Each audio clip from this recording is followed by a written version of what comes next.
En la hipófisis, los glucocorticoides actúan por medio del receptor de los mismos para bloquear la expresión de la propia melanocortina sobre los corticotropos, así como la liberación de hormona suprarrenocorticotrópica. Esos efectos son rápidos, ocurren en el transcurso de segundos a minutos y posiblemente están mediados por mecanismos independientes del receptor de glucocorticoides. Y tardíos, o sea que requieren horas y comprenden cambios de la transcripción de genes mediados por el receptor de glucocorticoides. Reacción al estrés. Las circunstancias de estrés vencen la regulación por retroalimentación negativa del eje hipotalámico hipoficiario suprarrenal, lo cual incrementa de modo notorio la producción de corticosteroides. Entre los ejemplos de señales para aparición de estrés se encuentran lesiones, hemorragia, infección grave, intervención quirúrgica mayor, hipoglucemia, frío, dolor y temor. Aun cuando no se han definido por completo los mecanismos precisos que fundamentan esta respuesta de estrés, ni los efectos esenciales de los glucocorticoides, está claro que la secreción de estos últimos es vital para conservar la hemostasis en esas situaciones que generan estrés. Como se comenta más adelante, las interacciones complejas entre el eje hipotalámico hipoficiario suprarrenal y el sistema inmunitario pueden ser un componente fisiológico fundamental de esta reacción de estrés. Evaluaciones para hormona suprarrenocorticotrópica. Al principio las cifras de dicha hormona se midieron por medio de biovaloraciones que median la producción de esteroides inducida o la disminución de ácido ascórbico suprarrenal. Esas valoraciones se han utilizado para estandarizar las cantidades de hormona suprarrenocorticotrópica en diferentes preparaciones utilizadas para propósitos tanto diagnósticos como terapéuticos. Se crearon radioinmunovaloraciones para cuantificar las cifras de hormona suprarrenocorticotrópica en pacientes individuales, pero no siempre fueron reproducibles y su sensibilidad no siempre diferenció con claridad entre concentraciones bajas y normales de la hormona. A últimas fechas ha quedado ampliamente disponible una valoración inmunoradiométrica que mide de modo confiable las cifras de hormona suprarrenocorticotrópica.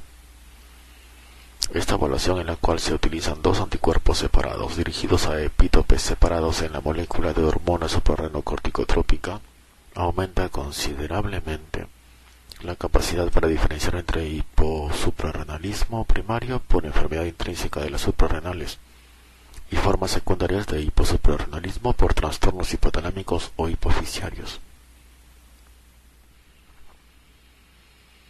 Las personas con insuficiencia suprarrenal primaria presentan cifras altas de hormona suprarrenocorticotrópica porque carecen de la inhibición por retroalimentación normal de glucocorticoides, en tanto los pacientes con insuficiencia suprarrenal secundaria tienen enfermedad hipoficiaria o hipotalámica que da por resultado cifras bajas de hormona suprarrenocorticotrópica. La valoración inmunoradiométrica de esta última también es útil para diferenciar entre formas de hipercorticismo dependientes de hormona suprarrenocorticotrópica e independientes de la misma. Se observan cifras altas de esta última cuando el hipercorticismo depende de adenomas hipoficiarios, esto es, enfermedad de Cushing, o neoplasias no hipoficiarias que secretan hormona suprarrenocorticotrópica, esto es, hormona suprarrenocorticotrópica ectópica. En tanto se observan concentraciones muy bajas de dicha hormona en sujetos con producción excesiva de glucocorticoides a consecuencia de trastornos suprarrenales primarios. A pesar de sus potencias considerables, un problema con la valoración inmunoradiométrica de hormona suprarrenocorticotrópica es que su especificidad para dicha hormona intacta puede conducir a valores bajos falsos en sujetos con secreción ectópica de hormona suprarrenocorticotrópica. Esas neoplasias a menudo concretan formas de esta hormona procesadas de modo aberrante, que poseen actividad biológica pero no reaccionan en la titulación de anticuerpos. Aplicaciones terapéuticas y diagnósticas de la hormona suprarrenocorticotrópica. Hay informes anecdóticos de que padecimientos seleccionados muestran mejor reacción a esta hormona que a los corticosteroides, por ejemplo, esclerosis múltiple. Y algunos médicos aún recomiendan tratamiento con hormona suprarrenocorticotrópica. A pesar de esto, dicha hormona en la actualidad solo tiene utilidad limitada como medicamento terapéutico. El tratamiento con hormonas suprarrenocorticotrópicas es menos predecible y menos conveniente que la terapéutica con esteroides apropiados. Además, la hormona suprarrenocorticotrópica estimula la secreción de mineralocorticoides y andrógenos suprarrenales y por ende puede causar retención de sal y agua y virilización. Entiendo, la hormona suprarrenocorticotrópica y los corticosteroides no son equivalentes desde el punto de vista farmacológico. Todas las acciones terapéuticas conocidas de la primera también pueden lograrse con dosis apropiadas de los segundos con menor riesgo de efectos adversos. Por tanto, la hormona suprarrenocorticotrópica ha quedado reemplazada en gran parte por hormonas esteroides en casi todas las aplicaciones clínicas. Pruebas de la integridad del eje hipotalámico hipoficiario suprarrenal. En la actualidad, el principal uso clínico de la hormona suprarrenocorticotrópica yace en probar la integridad del eje hipotalámico hipoficiario suprarrenal para identificar a sujetos que requieren tratamiento complementario con glucocorticoides en situaciones que generan estrés. Cortrosyn es un péptido sintético que corresponde a residuos de 1 a 24 de la hormona suprarrenocorticotrópica humana. Se administra por vía intramuscular o intravenosa a dosis de 0.25 miligramos.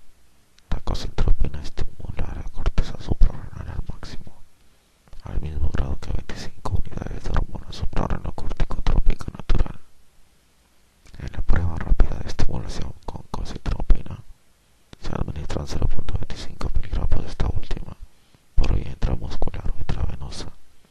Se mide el cortisol justo antes de la administración basal y después de 30 minutos. Un incremento de las cifras circulantes de cortisol a más de 20 microgramos por 100 mililitros indica respuesta normal.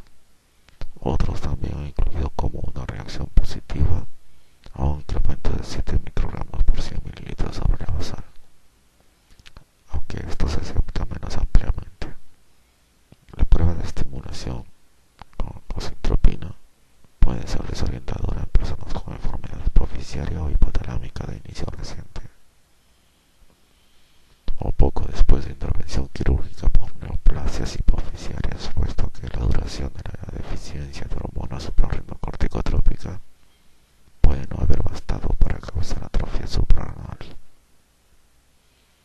Quienes reciben hidrocortisona, el término farmacológico genérico para cortisol, deben omitir sus dosis previas a la prueba el día en que se practica esta última. Como se mencionó, las valoraciones mejoradas para hormonas suprarrenocorticotrópica han reemplazado en gran parte a la prueba de estimulación con esta última, de evaluación más prolongada, para distinguir entre insuficiencia suprarrenocortical primaria y secundaria. Se dispone de hormona suprarrenocorticotrópica purificada a partir de hipófisis de animales en preparaciones en gel inyectables de duración prolongada como una solución de gelatina, HP Actar Gel, y como una suspensión absorbida a hidróxido de zinc, Cortropin Zinc. Absorción y destino. La hormona suprarrenocorticotrópica se absorbe con facilidad a partir de sitios parenterales.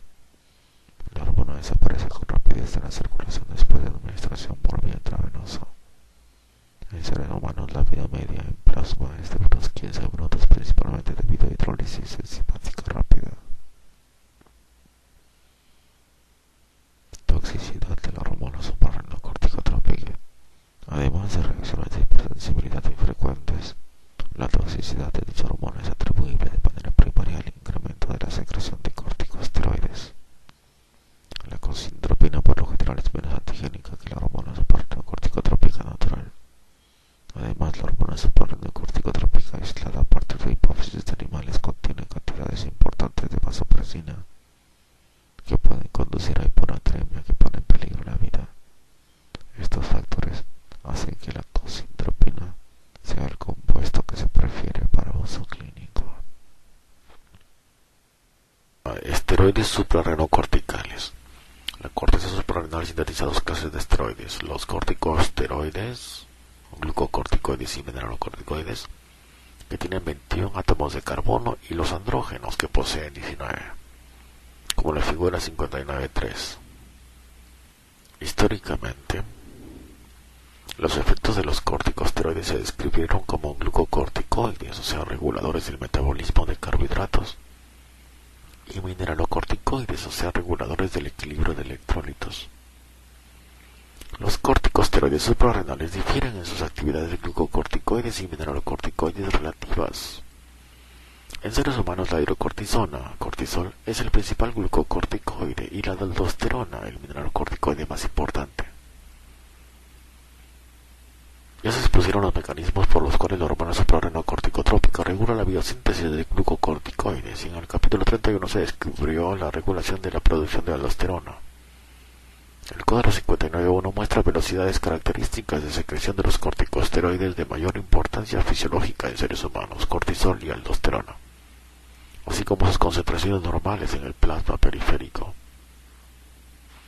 Si bien estudios más tempranos han sugerido que el cortisol se produjo a una velocidad diaria de 20 miligramos, estudios más recientes indican que la velocidad real se acerca más a 10 miligramos por día. Acá dice velocidades de producción diarias normales y concentraciones en la circulación de los corticosteroides predominantes. Velocidad de secreción bajo situaciones óptimas: cortisol 10 miligramos, aldosterona 0.125 miligramos al día. O sea, 10 y 0.125. 10 para cortisol y 0.125 miligramos al día para aldosterona. Concentración en el plasma periférico: a las 8 de la mañana, 16 microgramos por 100 mililitros para cortisol.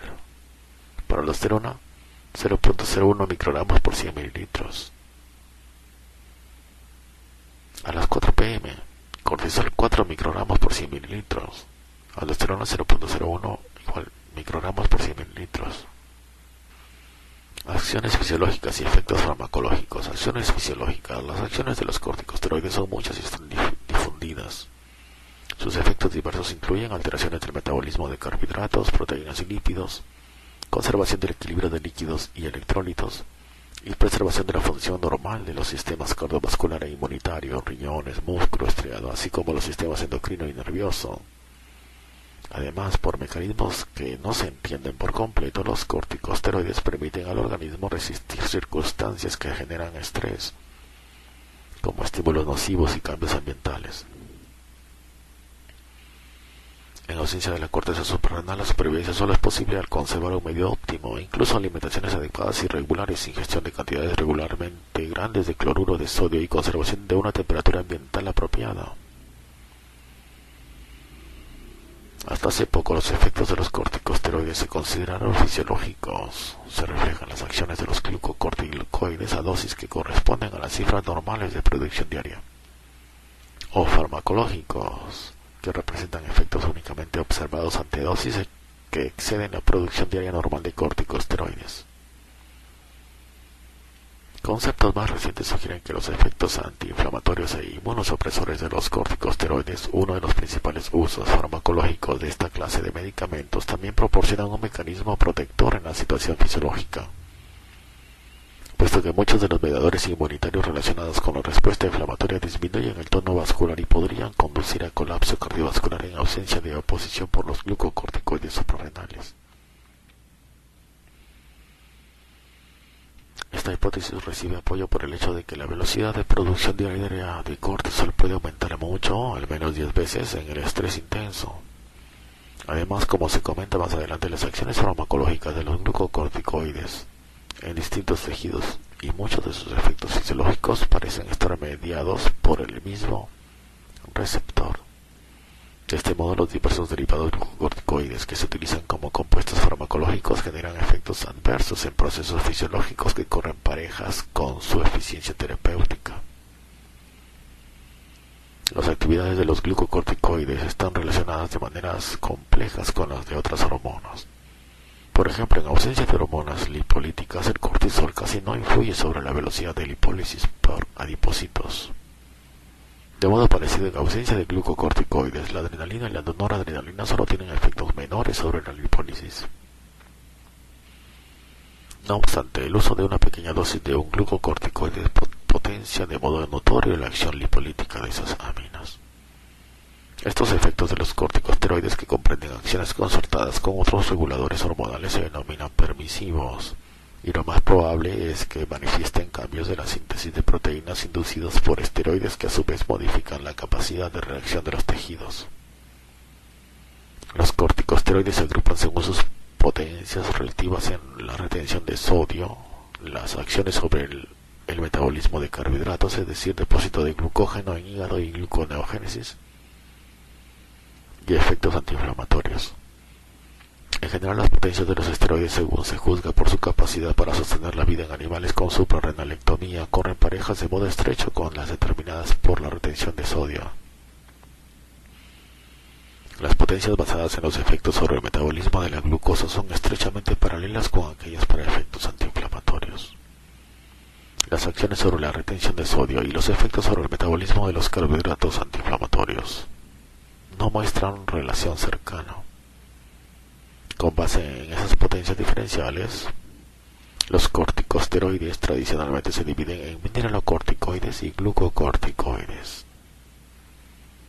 En el cuadro 59.2 se listan los estimados de las potencias de esteroides representativos en esas acciones. Aquí están potencias relativas y dosis equivalentes de corticosteroides representativos. Primero compuesto, después la potencia antiinflamatoria, después la potencia para retener el sodio, después la duración de acción, está por letras, o sea, B significa breve, es decir, vida media biológica de 8 a 12 horas, y intermedia, esto es vida media biológica de 12 a 36 horas, y P prolongada, o sea, vida media biológica de 36 a 72 horas. Dosis equivalente. Adicionalmente, la dosis equivalente en miligramos.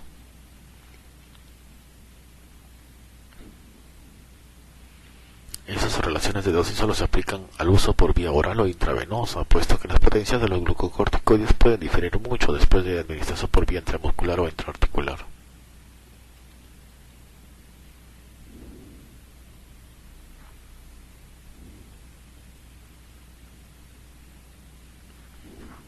Entonces, también hay una señal que significa este compuesto no se utiliza para obtener efectos glucocorticoides.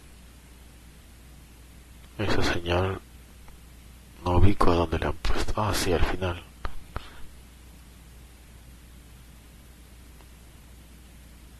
Solamente le pusieron a la fludrocortisona en su dosis.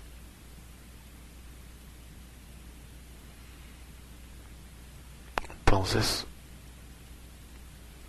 dice cortisol, potencia 1, retiene sodio 1, duración breve, dosis 20 miligramos.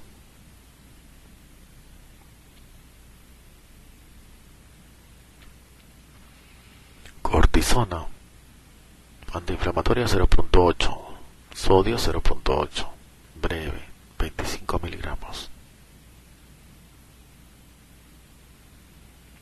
Pero la fludrocortisona tiene una potencia de 10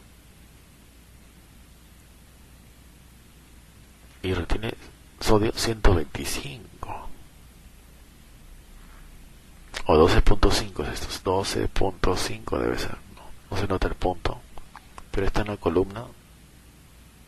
Puede ser 12.5 nada más, porque está en la columna de las unidades.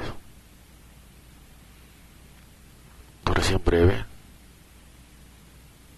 y en la dosis no se utiliza para obtener efectos glucocorticoides.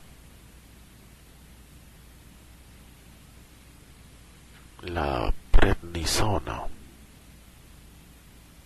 tiene 4 potencia. Sodio 0.8, intermedio 5 miligramos. Prednisolona igual 4, igual 0.8, igual intermedia, igual 5. La 6-alfa-metilprednisolona una potencia un poco mayor, 5. Esta es la potencia mayor entre los que se utilizan para obtener efectos de glucocorticoides. Esta potencia de 5 lo tiene también la triamcinolona.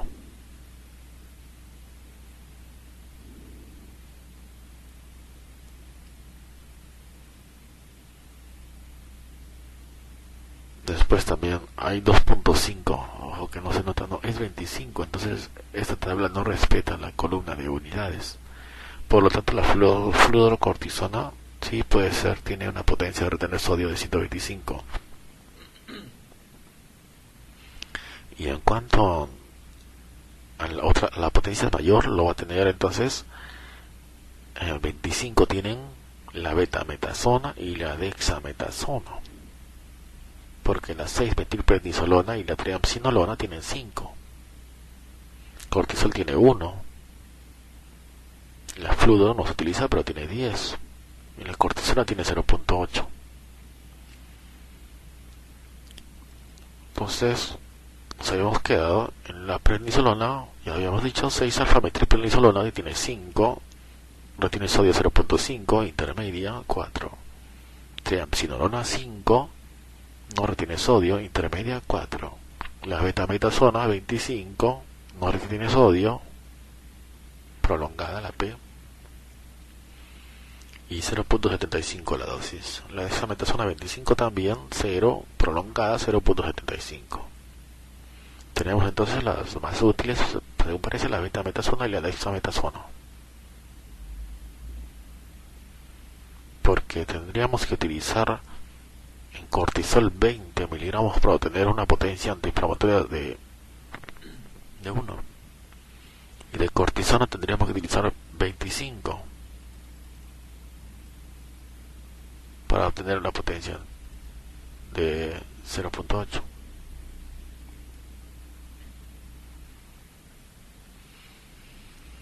Decía que en el cuadro 59.2 se listan los estimados de las potencias.